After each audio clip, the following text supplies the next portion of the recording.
So anyhow, I wanted to share with you the result of a little bit of research um, that I did in response to the question of that was asked last time about Negiah, Shomer Negiah, um, the um, um, the problem that Nelson and Bob brought up about um, um, relating to their um, uh, children, daughters-in-law, granddaughters, and so forth. Um, there is in halacha a dispute. Um, I quote here Rambam, the Mishnah Torah, uh, which where he is very strict. Um, when a man embraces or kisses any of the women forbidden to him as arayot, this is erva, singular, arayot, plural. In other words, we've been studying this, women who are forbidden in terms of sexual partners, despite the fact that his heart does not disturb him. She'ein libo shel adam nokfo alehem. It's really what it wants to say is, even if he has no sexual thoughts, and he goes through and he says, for instance, his adult sister, his aunt, or the like, he says it is uh, um, he calls it areze megune biyoter. It is the translation is, it is forbidden and it is a foolish content, but the Hebrew is much stronger. It's like disgusting. Yeah. Disgusting in a sexually derogatory way.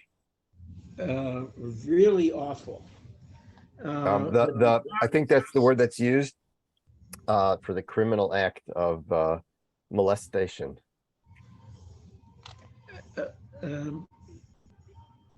It is a very strong word, and umase tipshim hu, and it's foolish. She'ein krevim le'erva klal, for one should not show closeness to a woman forbidden to him as an erva. Look, our translation doesn't even translate it. Erva at all, whether an adult, bein gedolah, bein ketana. In other words, even a pre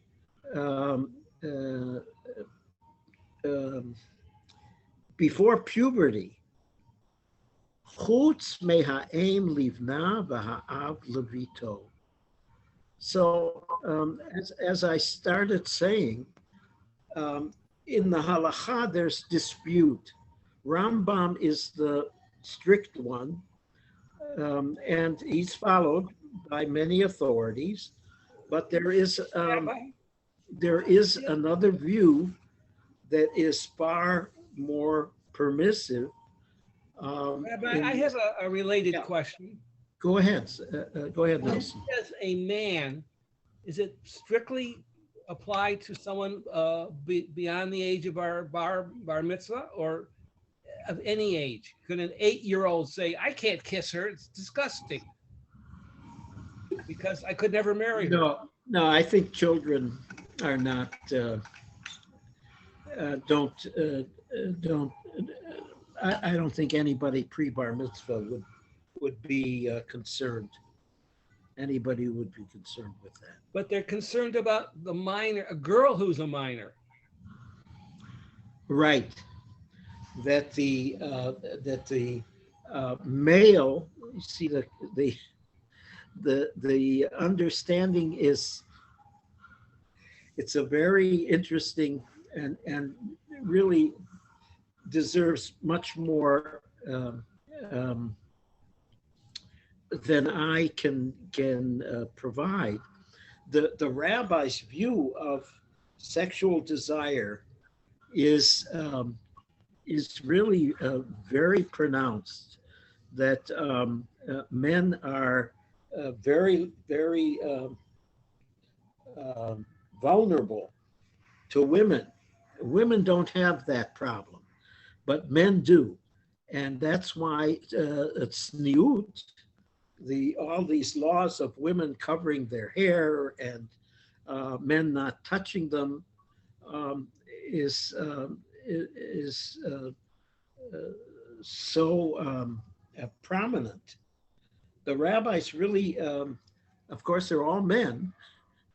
And one of the interesting things that is happening today, and I've referred to this before, is the significant number of women who are studying Talmud and Jewish law and are bringing new questions and new insights. And this, I'm sure, will lead to really very interesting and very profound examinations of the underlying understanding that lies behind their whole view of sex and sexual desire. So, Rabbi, a father who loves his daughter and wants to hug her, somebody with perfectly good intentions, can't do that at a certain point. Yeah, well, that's the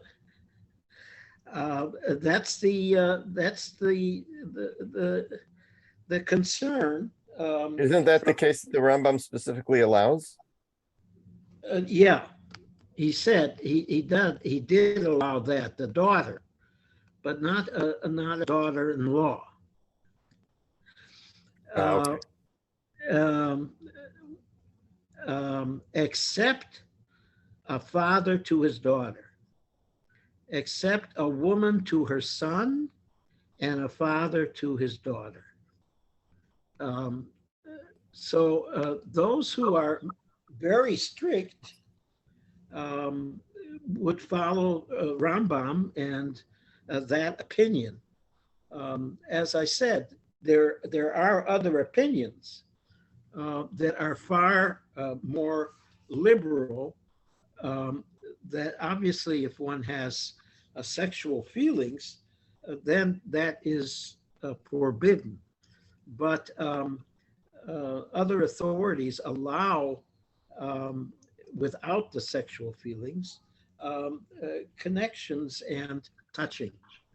So it's interesting that the great strictness in the Haredi, the ultra-Orthodox communities, is really following one opinion, but there are other authoritative opinions like Ramban, Nachmanides, and many others who follow a more lenient view. So I wanted to share that with you since it came up last time. Can I just add another comment while we're on the subject? Go ahead. Sure. So, I'm remarried and I moved into my wife's house, and she has daughters, and I'm not their father. So, yeah, there's, it can be difficult. We want to try and make them feel that they should feel safe, and How old are the daughters? in their 20s. Uh-huh. And Rabbi, I have a question when you're yeah, ready. so what we Wait. did was we set up a curtain so that they could get from their bedroom to the bathroom without going in public. Public meaning where I am. And when they're in the house, they close the curtain. Like it's an issue. I Wow. have a question about that. Yes, Elliot. What about, is this inappropriate? Having an honest, open discussion with the parties involved and saying, so, okay, I'm your father. I'm not your birth father, but I have a desire to show that I value you and so forth. And we know that touch in some cases is not acceptable. What are your feelings about it? What about having an honest, open discussion with two mature individuals about this very matter? Steve, what do you say? Well, Not- certainly can have a discussion about it, but the discussion also is related to the status of the relationship, right?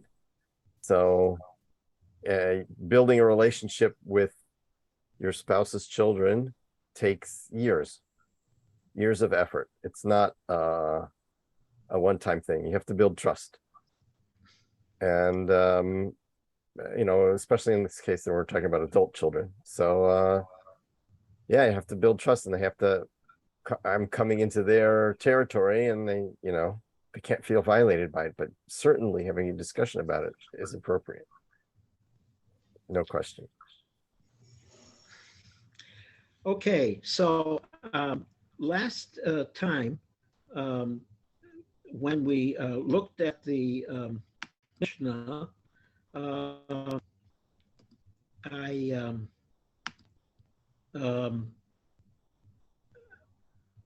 we learned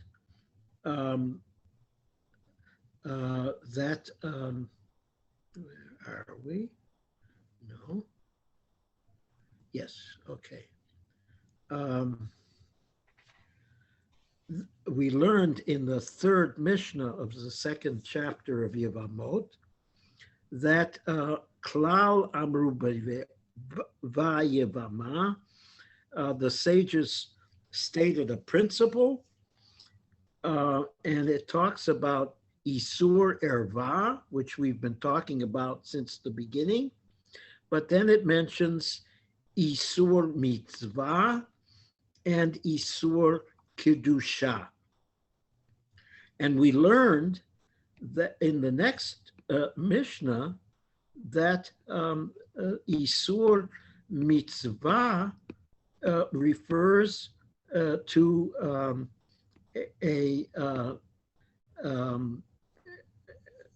shniot, what is called shniot, that is forbidden relationships that are not explicit in the Torah, but that the rabbis added. And Isur Kedusha refers to forbidden relationships for Kohanim, that the Kohen Gadol cannot marry a widow, that a regular Kohen cannot marry a divorcee, or a woman who performed chalitza with a brother-in-law, and then it says mamzeret unetina leYisrael. Mamzeret is a woman born from a forbidden, a incestuous or forbidden sexual relationship. That's the feminine of mamzer, which is normally translated as a bastard, but it is not. It is a relationship in which the woman is married and has children from another man. And then it says netina. And it's regard to Netina that I felt I did not really provide enough explanation in case you weren't familiar with the story. The Natin, Bat Yisrael and Natin, and a man can't marry a Netina. And I told you that this is a Gibeonite, and I wanted to just share with you, in case you don't remember it or never learned it, a story in the book of Joshua that is the origin of the Gibeonites' relationship with the people of Israel.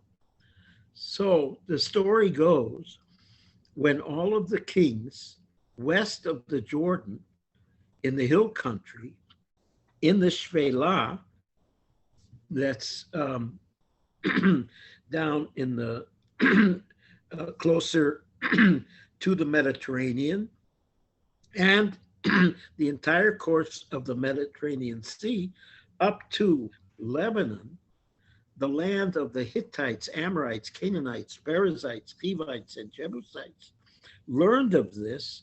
They gathered with one accord to fight against Joshua and the people of Israel. Pe echad, they were unified. But when the inhabitants Giv'on of Gibeon, learned how Joshua had treated Jericho and Ai, for their part, they resorted to cunning. Orma, they set out in disguise. They took worn out sacks for their donkeys and worn out water skins that were cracked and patched. They had worn out patched sandals on their feet and threadbare clothes on their bodies, and all the bread they took as provision was dry and crumbly. They went to Joshua in the camp at Gilgal and said to him, "We come from a distant land, and we propose that we're not going to fight you. We want to make a brit, a covenant, a pact with you." And the men of Israel responded, but perhaps to the Hivites, notice it changes, but perhaps you live among us, how then can we make a pact with you? And they said to Joshua, Avadecha anachnu, we will be your slaves. We will be your servants. But Joshua said to him, who are you? Mi atem ume'ayin tavo'u. Who are you? Where are you coming from? And they said to him, Me'eretz rechoka me'od. We came from a very, very far distant country.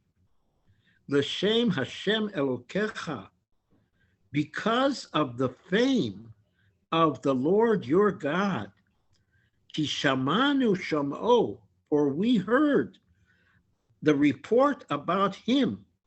Ve'et kol asher asaba Mitzrayim, and all that he did, God did in Egypt, and all that he did to the Amorite kings on the other side of the Jordan, Sichon and Og. So our elders, Zekenenu, our elders, and all of the inhabitants of our country instructed us as follows: take along provisions for a trip and go to them and say, we'll be your subjects. Come and let's make a pact. So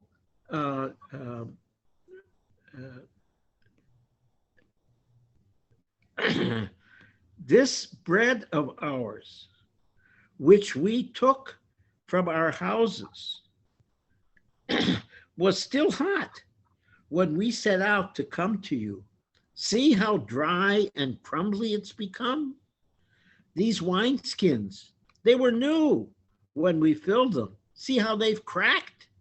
These clothes and sandals are worn from the very long journey that we took.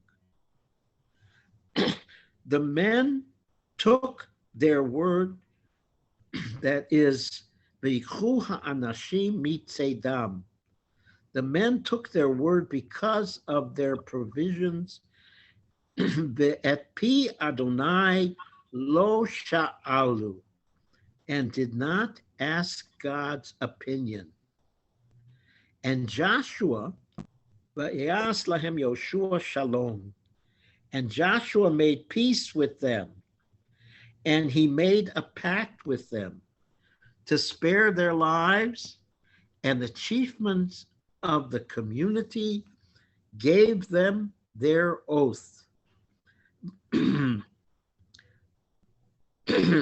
But vayihi miktzei shloshet yamin, but 3 days later, after they had made the pact with them, they found out, vayishma'u, they heard that, they're not from far away. In fact, they're from close by. They're living right among us. So the Israelites set out, and on the 3rd day, they came to their towns. And these were the towns. Some of these names you recognize because Kiryat Ye'arim, for instance, is near Jerusalem. But the Israelites did not attack them. Below Hikum B'nai Yisrael, since the chieftains of the community had sworn to them by the Lord, the God of Israel, the people, the whole community, muttered against the chieftains. Vayilonu chol ha'edah al hanasiim. The people were not happy. Vayomru kol hanasiim al kol ha'edah, but all of the leaders of the chieftains, of the heads of each of the tribes, said to the community, Anachnu nishbanu lahem. We made a pact with them. We swore to them by the name of God, Bashem Elohei Yisrael. Ve'ata, and now we can't touch them. And this is what we'll do. Zot na'aseh lahem. This is what we're going to do. We'll spare their lives so that there may be no wrath among us. V'lo yeh aleinu ketzef al hashvu'ah. There will not be wrath against us because of the oath that we swore to them. Vayomru alehem Anasiim, and the heads of the tribes said concerning them, they shall live. But Yiyu chotvei eitzim v'sho'avei mayim. They shall become hewers, or they became hewers of wood and drawers of water for the whole community. And then it continues in verse 22. Joshua called to them and said, how come you deceived us? Lama rimitem otanu, telling us that you live far away when you're right here, you live right among us. And he said then, Va'ata arurim atem, you are cursed. Below yikaret mikem eved v'chotvei eitzim v'shormem leveit Elohai. Therefore, shall your descendants cease to be slaves, hewers of wood and drawers of water for the house of my God. There you can't do. But they you can't serve God. But they replied, Vaya'anu et Yoshua, they replied to Joshua, you see, your servants had heard that the Lord your God had promised Moses to give you the whole land. And he told you to wipe out all the inhabitants on your account. So we were afraid. B'nira ma'od. And we were afraid for our lives. V'na'aseh hadavar hazeh. And we did this because of that. Ve'ata. And now, hinenu biyadcha. We are at your mercy. We are in your hands. Katov v'chayashar be'inecha la'asot lanu aseh. Do whatever it is you want to do. Vayas lahem kain, and he did so. He saved them, yatzel otam. He saved their lives. Miyad b'nei Yisrael v'lo haragum. They didn't kill them. Vayitneim Yoshua bayom hahu. That day Joshua made them hewers of wood and drawers of water.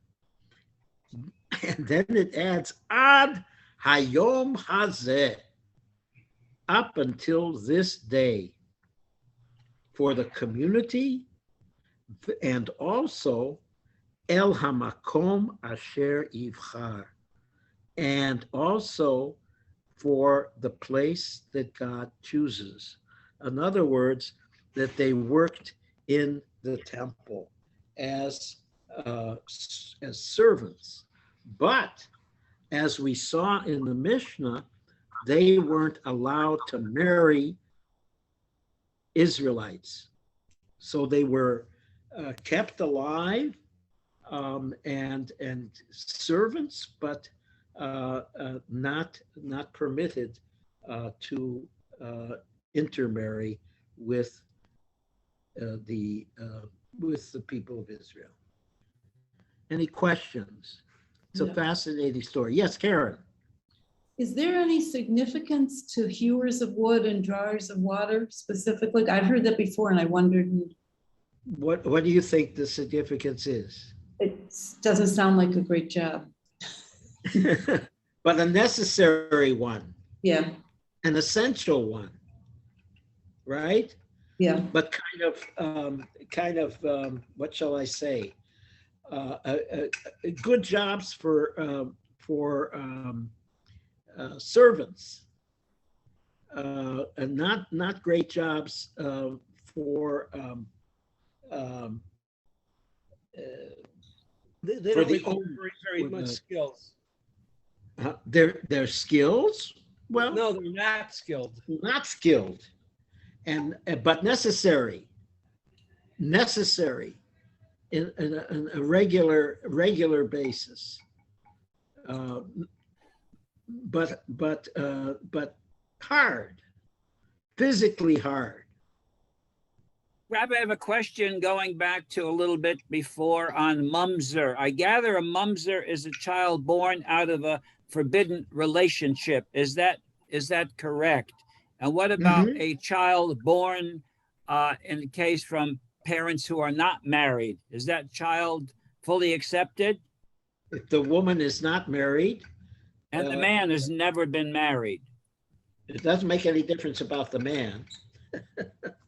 But the woman has not been married, and then that's not a mamzer. No. No. Now, what about a mamzer then, who somehow becomes deeply attracted to Judaism and Jewish practice and wants to join the Jewish people? Is he forever excluded from being part of the tribe, part of the crowd? He can be part of the crowd, but he can't marry a Jew who is from a permitted relationship. He can only marry a woman who is a mamzeret. Oh, and what about their children? What about the children of the mamzerim? It lasts forever. Wow. Now, has that ever been contested? Or well, that's why in Frum communities, the parents of the groom and the bride do all kinds of research into the background to check for ketubot and marriage documents, etc., etc. The Orthodox are still very much concerned with these matters. Reform and conservative, we don't look into this. Yes, Nelson. Earlier, a different Mishnah, we talked about a group of people who went to the marketplace after it emptied and it picked up scraps and cleared out materials and sold them, including scrap wood. Are they related to the Gibeonites? No. Not. I don't recall that, but no.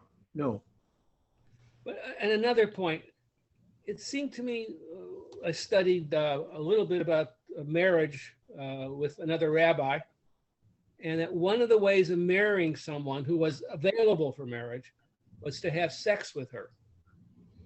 So in Elliot's case, if there were two unmarried people that had sex with each other, would that constitute a marriage? No.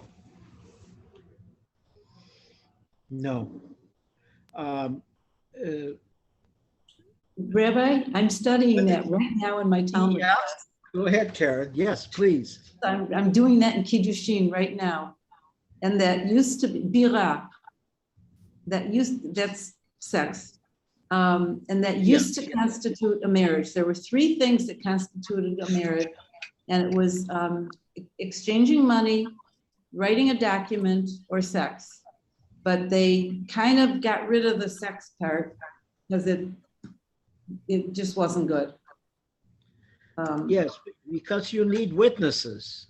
Yeah. Oh, yeah. You need two witnesses. Yeah. Today, of course, what we do is we use a ring.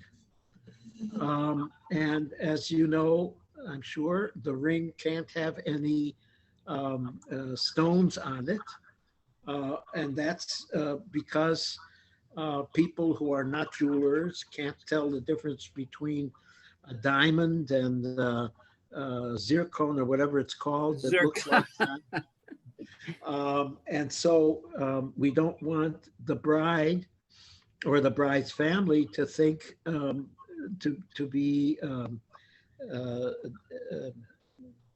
to think that they're getting something that they're not.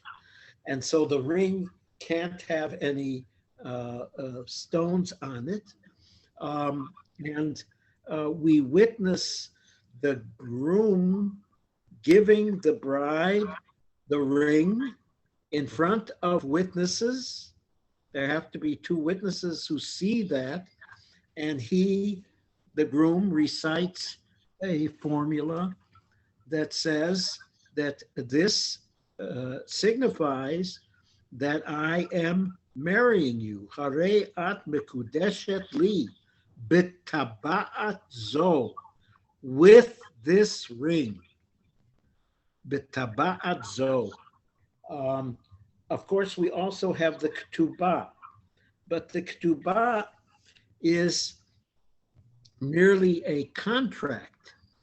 It's not we call it a marriage contract, but what it really is a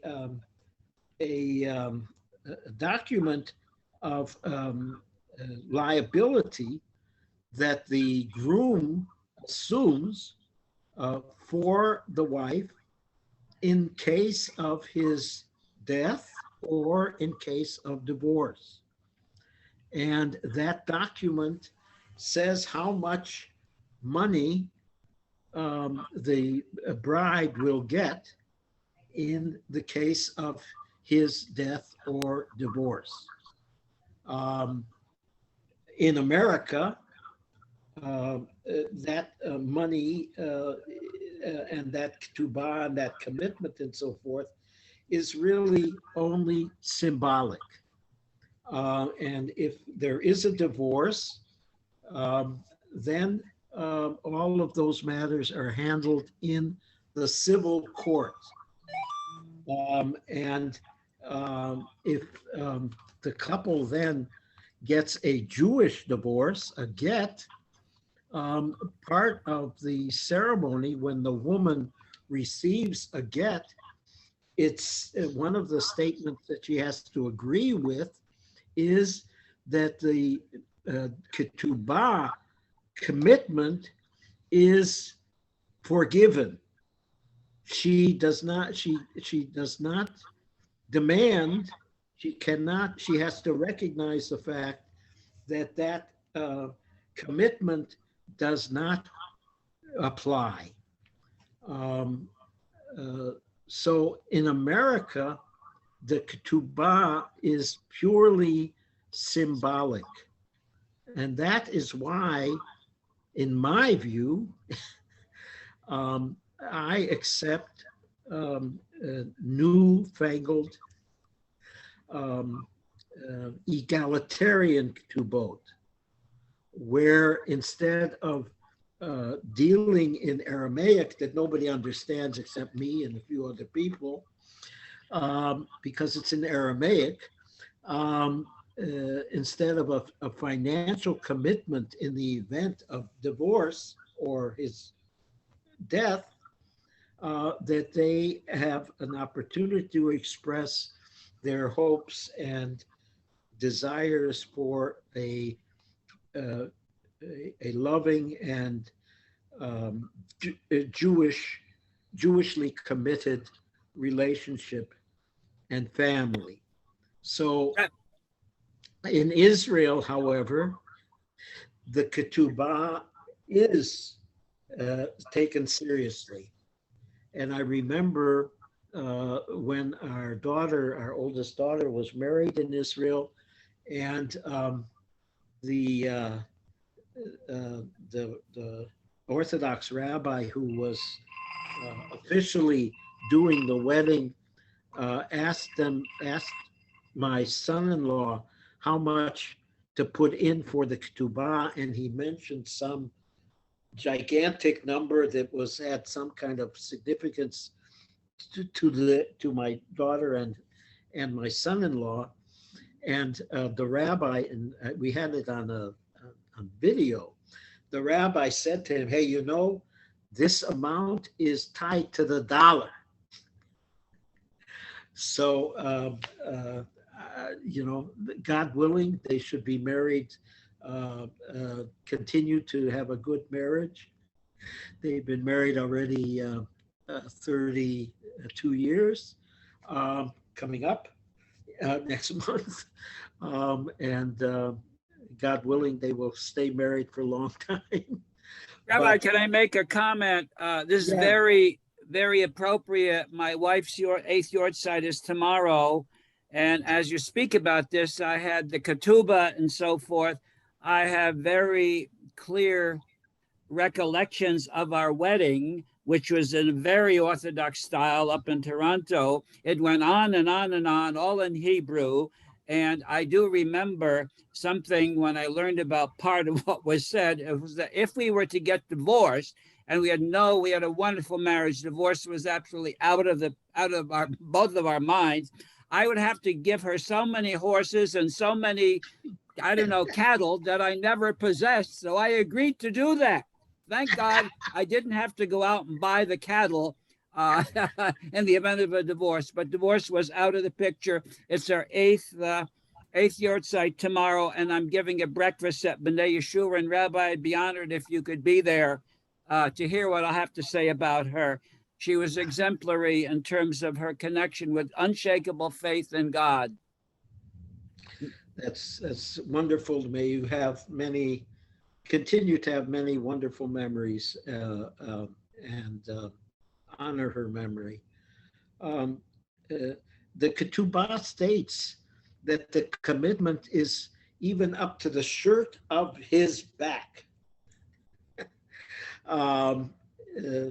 In other words, the divorcee or the wife has first claims on his estate. But as I said, in America, we continue to use the traditional ketubah, but it really is only symbolic. Okay, I want to go back to our Mishnah in the next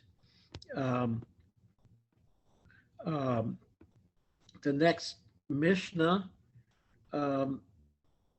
which is, let's see, I just want to make sure we don't skip anything. Yes, okay. The next Mishnah is the fifth Mishnah in the second chapter of Yevamot. Someone who has a brother, Mikol Makom. This is very strange. The translation is of any kind, a brother of any kind. The Talmud understands this to mean even a mamzer. If the father, or rather the mother, had a relationship with another man, and this is now his half brother, that counts. Zokek et eshet achiv leyibum. That brother creates a levirate bond, causing his sister-in-law to be required to perform levirate marriage if the first brother dies childless. So zokek. This Hebrew word is now a technical term which we haven't seen before, and we're going to see it now. It becomes a major technical term. It creates the relationship. In modern Hebrew, we say zakuk. We use it's often used as a passive participle. It makes a relationship. There's a relationship, and if a mikol makom, any kind of a brother, whether it be even a mamzer, creates this kind of relationship. The achiv lechol davar, and he is his brother lechol davar, in all respects.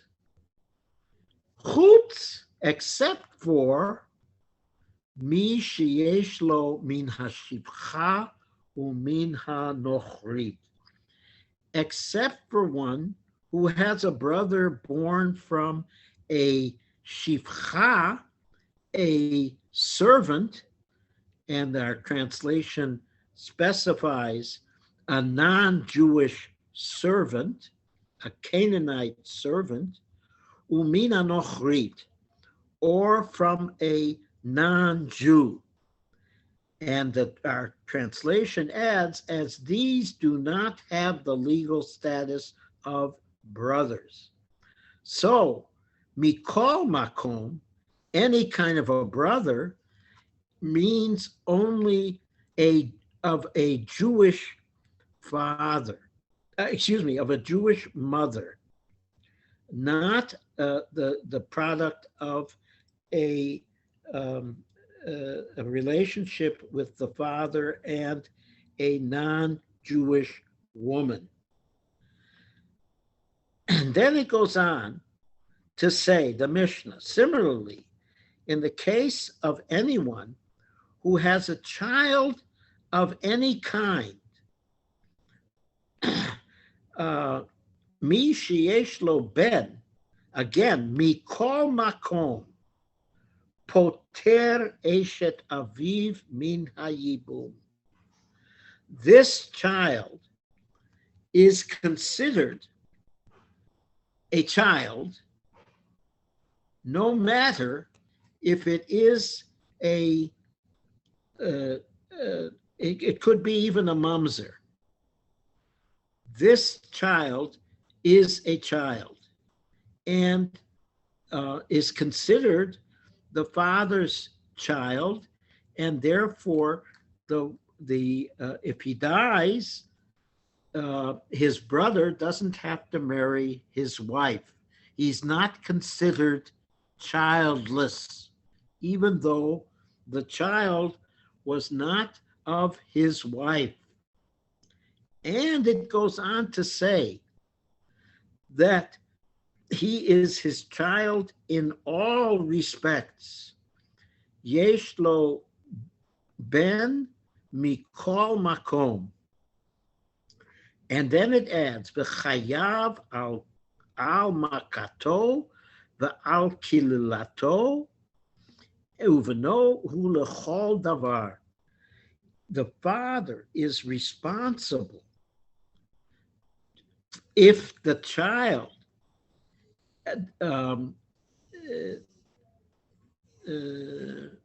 that child is liable to receive capital punishment if that child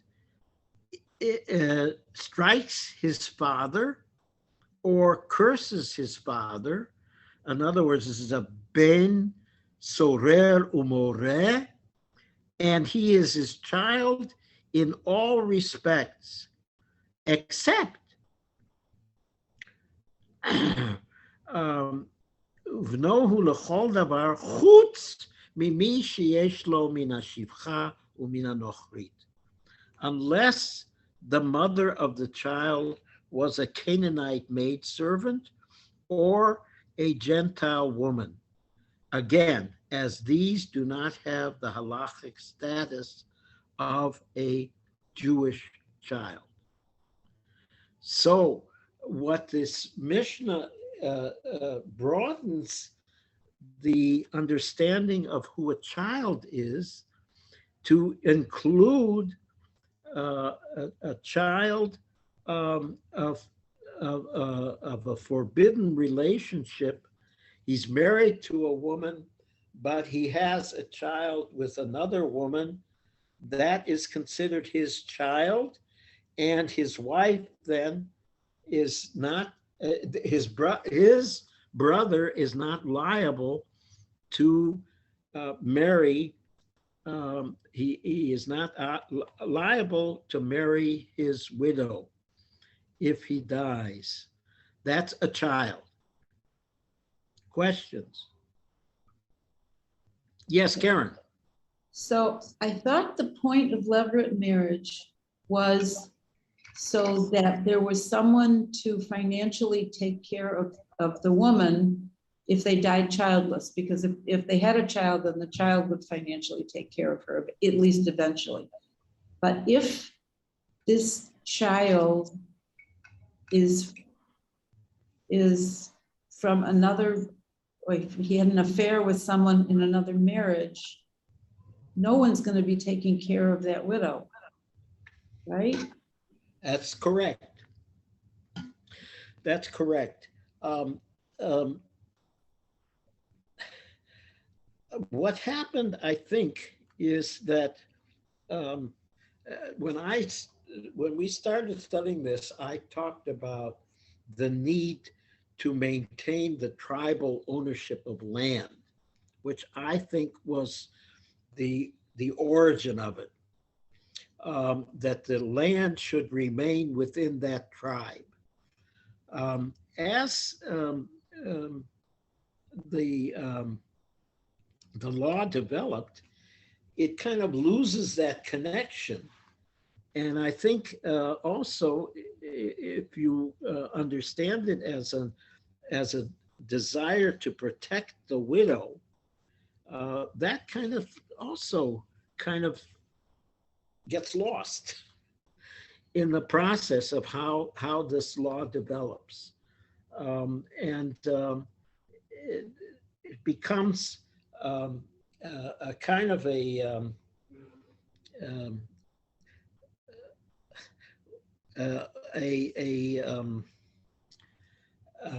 a complex mess, I would argue, and loses the rationale from which it began.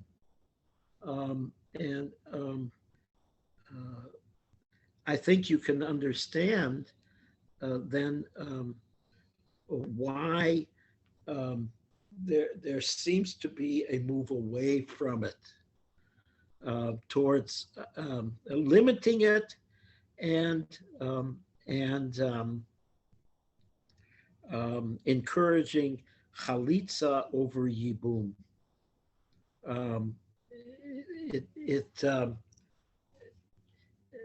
It develops in a on its own kind of in a way that moves it far away from its whatever the original purpose was.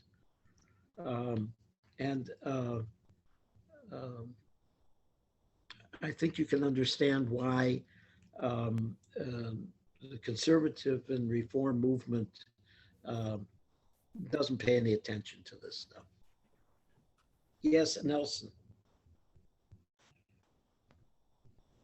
One can imagine a very desirable sister-in-law, and that Levirate marriage might give a motive for the brother-in-law to kill his brother.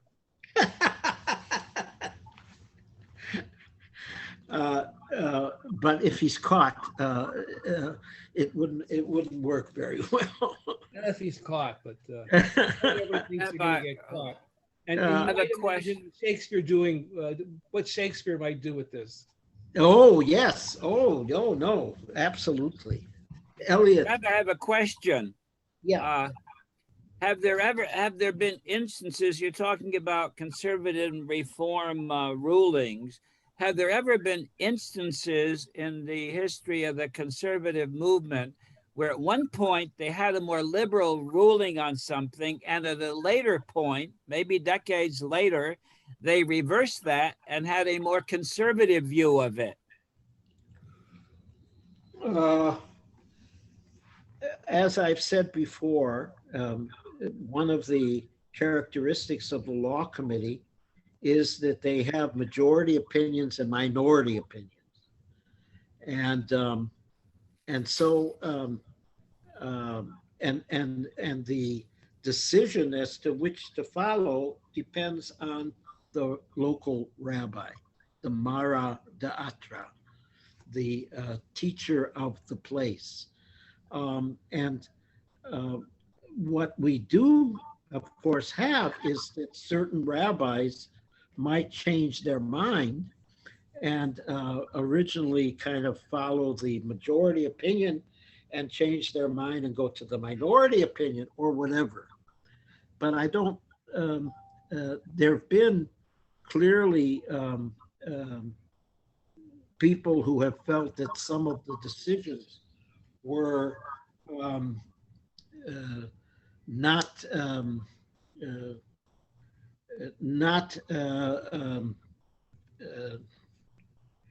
desirable or not correct, but I don't know of any case where anything was re-examined and came out differently. Go ahead, Nelson. Well, I was just wondering, That at direction. one In the time, other direction, yes, go ahead. Yeah, at one Nelson. time there was a movement in America to English names for congregations, like Community Absolutely. Temple, and then it reverted back to all Hebrew.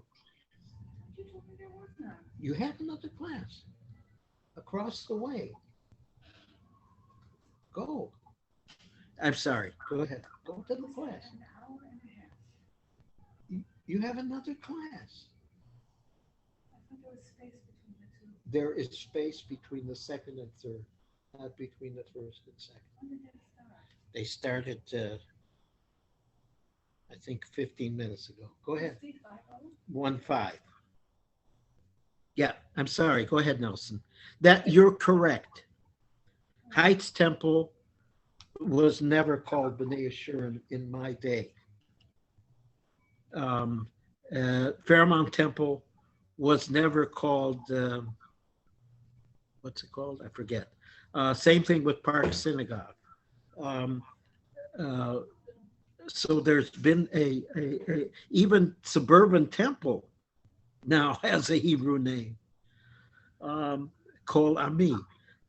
So you're absolutely correct. And part of that, I think, has a lot to do with the fact that we have a state of Israel and Hebrew has become more important.